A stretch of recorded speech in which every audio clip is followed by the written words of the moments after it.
Hello students, एक big update आया है क्लास 9 सीबीएसई स्टूडेंट के लिए। उनके सिलेबस के अंदर, करिकुलम के अंदर एक बड़ा सा चेंज हमें देखने को मिलता है। जैसे कि साइंस के अंदर मोस्टली पहले सिर्फ नॉर्मल साइंस था या जो जनरल साइंस हम स्टडी करते थे, अब साइंस के साथ उसके साथ ऐड हो चुका है साइंस एट एडवांस लेवल।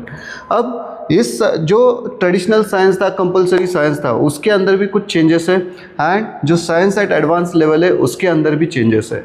अब ये साइंस एट एडवांस लेवल क्यों दिया गया है? ये ऑप्शनल है एंड इसी के साथ जो स्टूडेंट्स आगे जाकर 11th-12th में मेडिकल होगा, इंजीनियरिंग होगा, ये सारी स्ट्रीम्स चूज़ करेंगे तो उनके लिए ये बेनिफिशियल रहेगा। उनका जो बेसिक अंडरस्टैंडिंग है वो अच्छी तरह से इन्हांस करेगा, उसको समझेगा एंड आगे जाकर 11th-12th में वो जो चैप्टर्स आएंगे उससे रिलेटेड कंसेप्ट्स आएंगे तो वो समझने में आसानी होगी। इस पॉइंट ऑफ व्यू से ये सिलेबस को हमने सीबीएसई ने बनाया है। ठीक है, तो सबसे पहले हम डिस्कस करते हैं जो साइंस वाला पार्ट है उसके अंदर क्या न्यू एडिशन है, कौन से न्यू चैप्टर्स ऐड हो चुके हैं। ठीक है, जैसे कि हम देखते हैं कि इसके अंदर जो ट्रेडिशनल चैप्टर्स थे, ट्रेडिशनल चैप्टर्स तो सेम है।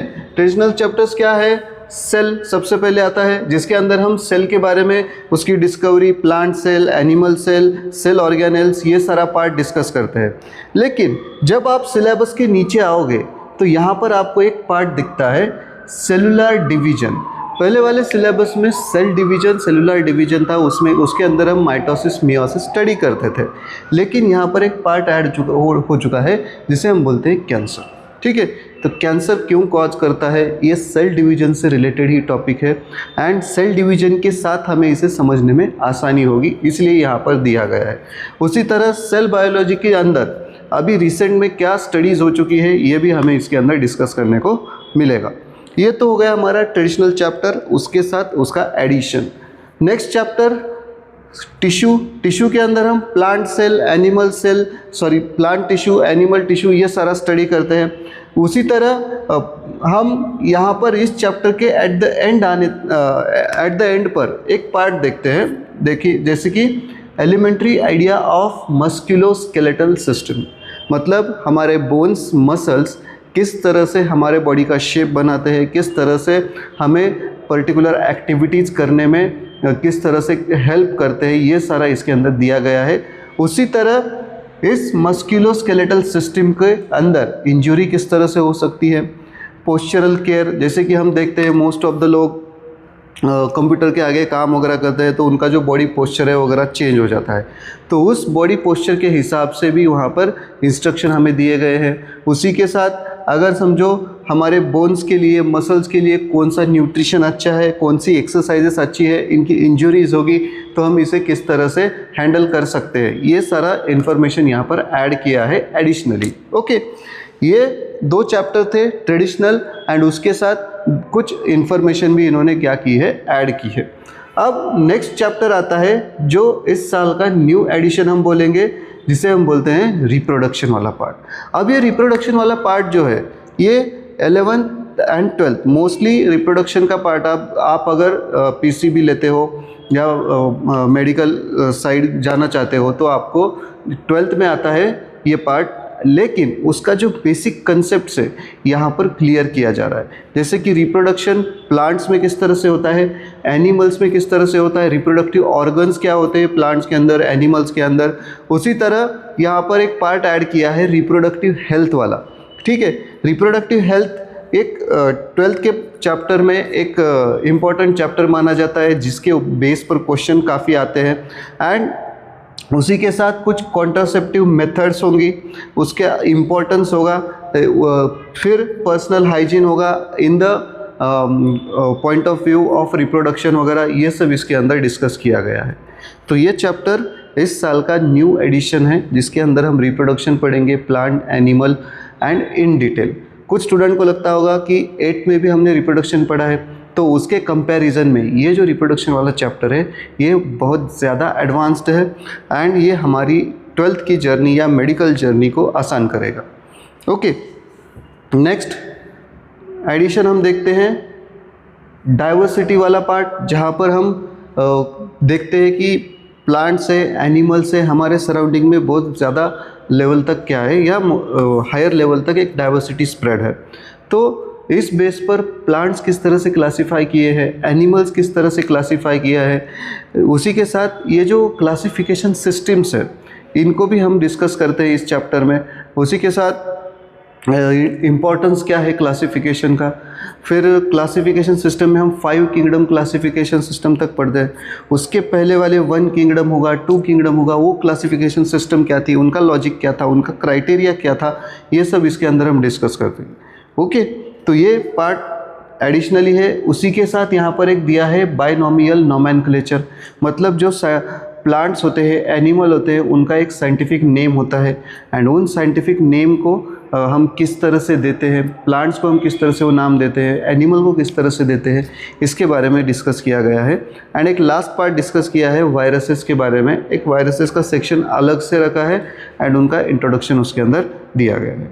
ओके, तो ये पार्ट था साइंस का एडिशन। बाकी चैप्टर्स आप केमिस्ट्री, फिजिक्स इस सब से रिलेटेड है। नेक्स्ट अपडेट हम यहाँ पर देखेंगे साइंस एट एडवांस लेवल। इसके अंदर टोटल 10 चैप्टर्स है एंड 10 चैप्टर में से हम देखते हैं कि जो 9th एंड 10th चैप्टर है, ये 2 चैप्टर बायोलॉजी के पॉइंट ऑफ व्यू से बहुत इंपॉर्टेंट है। इसमें एक फर्स्ट चैप्टर आता है जिसके अंदर हम माइक्रोस्कोप एंड माइक्रोस्कोपी के बारे में पढ़ते हैं। माइक्रोस्कोप यानी माइक्रोस्कोप किस तरह से काम करता है, उसकी डिस्कवरीज क्या थी, उसके अंदर क्या क्या एडवांसमेंट हो गई, उसके अंदर क्या कौन से प्रिंसिपल्स हम यूज़ करते हैं या किस प्रिंसिपल के बेस पर वो वर्क करता है, कौन सी लेंस होती है, कॉन्वेक्स लेंस, कॉन्केव लेंस, इन सारी लेंस का हम किस तरह से यूज़ करते हैं एंड उसके बेस पर हम पर्टिकुलर प्लांट सेल किस तरह से ऑब्जर्व करते हैं, कुछ एपिडर्मिस टिश्यू कैसे देखते हैं, जो स्टोमेटा के गार्ड सेल्स होते हैं उसे हम ऑब्जर्व करके उसका एक एक्सपेरिमेंटल ऑब्जर्वेशन भी हम किस तरह से करेंगे, इस चैप्टर के हमें पढ़ाया जाएगा। उसी के साथ टाइप्स ऑफ माइक्रोस्कोप के बारे में, उनके अंदर की जो वर्किंग है उसके बारे में भी प्रॉपरली समझाया जाएगा। एंड ये जो चैप्टर है ये मोस्टली फोकस करता है हमारी प्रैक्टिकल अंडरस्टैंडिंग के बेस पर।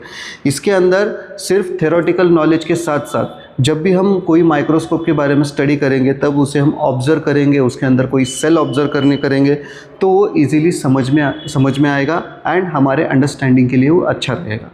अब इस चैप्टर के बाद एक लास्ट चैप्टर आता है इसके अंदर जिसे हम बोलते हैं इंजीनियरिंग। अब यहाँ पर जो इंजीनियरिंग है वो जैसे कि नॉर्मल इंजीनियरिंग नहीं है कि जैसे कि समझो हम स्टडी करते हैं कंप्यूटर इंजीनियरिंग, सिविल इंजीनियरिंग, ये वाला पार्ट, लेकिन इसके अंदर जो इंजीनियरिंग वाला पार्ट है ये in the point of view biology का पार्ट है। ठीक है, मतलब बायोलॉजी के अंदर कौन सी इंजीनियरिंग होती है, जैसे कि देखो यहाँ पर हम देखते हैं इंजीनियरिंग लाइफ मिरेकल्स इन बायोटेक्नोलॉजी। मतलब बायोटेक्नोलॉजी क्या है, एक टाइप से इंजीनियरिंग ही है। ठीक है, तो बायोटेक्नोलॉजी में क्या बोलते हैं कि इसके 2 अप्रोच होते हैं, एक ट्रेडिशनल एंड एक मॉडर्न। तो ट्रेडिशनल में हम बोलते थे कि हम किसी ऑर्गेनिज्म का यूज़ करते हैं हमारे बेनिफिट के लिए। ठीक है, जैसे कि हमने समझो घर में कर्ड बनाया है, तो कर्ड के अंदर क्या है, बैक्टीरिया है, लैक्टोबैसिलस है एंड लैक्टोबैसिलस बैक्टीरिया से बना हुआ जो प्रोडक्ट है कर्ड, उसको हम यूज़ करते हैं हमारी गट की अच्छी हेल्थ के लिए, डाइजेशन प्रॉब्लम सॉल्व करने के लिए हम उसे यूज़ करते हैं। मतलब उस ऑर्गेनिज्म का यूज़ इस ऑर्गेनिज्म के लिए हुआ। ठीक है, तो ये बेसिक प्रिंसिपल है क्लासिकल बायोटेक्नोलॉजी का। अब मॉडर्न बायोटेक्नोलॉजी में हम क्या स्टडी करते हैं कि समझो अभी लैक्टोबैसिलस है तो उसके अंदर जो सेल है या समझो उसके अंदर जो केमिकल्स है या समझो कोई जीन है या पर्टिकुलर एंजाइम है, इन सब का यूज़ हमारे ह्यूमन के बेनिफिट के लिए हम कर सकते हैं। उससे कुछ मेडिसिन बना सकते हैं, कुछ प्रोडक्ट्स बना सकते हैं। ये सारी जानकारी हमें इस चैप्टर में दी जाती है। एंड जो भी बायोटेक्नोलॉजिकल न्यू टेक्निक्स है, जैसे कि समझो मेडिसिन प्रोड्यूस करना है, इंसुलिन का मेडिसिन बनाना है, तो इन सब में भी हम बायोटेक्नोलॉजी का यूज़ कर सकते हैं।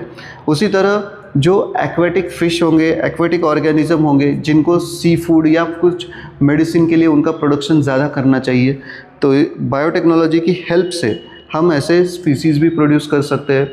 फिर कुछ प्लांट्स की न्यू वैरायटीज़ भी हम प्रोड्यूस कर सकते हैं।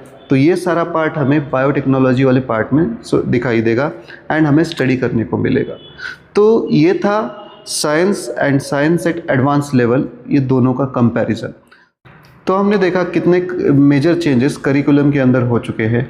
एंड ये जो करिकुलम बेस्ड स्टडी है वो सिर्फ वाई एकेडमी में होती है, एंड इसका पूरा जो बेनिफिट है वो आपको लेना चाहिए।